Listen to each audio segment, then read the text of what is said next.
The last point for this chapter, point number 4, is the safeguarding the interests of citizens. So the government passes and implements legislation and even the law to ensure that citizens have their interests safeguarded. So some of these interests is basically to ensure that there is no abuse by employers on workers, and also to provide a sense of security for citizens at their old age. So, give you one very good example is when the government introduced the Workright Initiative. So, what's this about? It is to help both employers and workers, especially low-wage workers, to understand their rights and responsibilities in the workforce.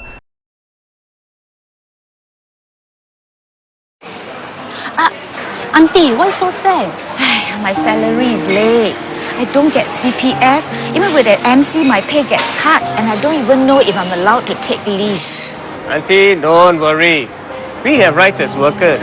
If you are treated unfairly at work, you should call this helpline, and all calls are confidential.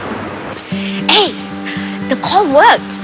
I'm not paid on time, and pay won't be cut if I have an MC. I also have CPF annual leave plus extra money thanks to workfare. It's so nice to see my staff happy. As your boss, I may have overlooked some things before, but I'm glad I put things right. I know my rights. I do it right.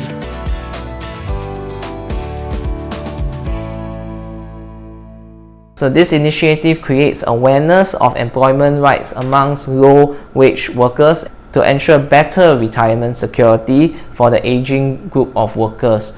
So what this means is that workers who are working in low-wage jobs or occupations have a sense of security knowing that they can work till they retire because there is job security, and also they will know what are their rights and know that there are actually laws protecting them in the workforce. Another example you can use is the CPF scheme. CPF stands for Central Provident Fund. Now the CPF is a compulsory savings scheme implemented by the government to ensure that you and I have enough for retirement when we leave the workforce. And 20% of whatever income you've earned actually goes into your CPF savings account, so as to ensure that you have enough for retirement or when you buy a house when you are much older. With life expectancy set to increase, Singaporeans have to save more to last them through retirement. The average Singaporean now lives till the age of 80, whereas in the past, the average Singaporean could possibly live until the age of 60, 65.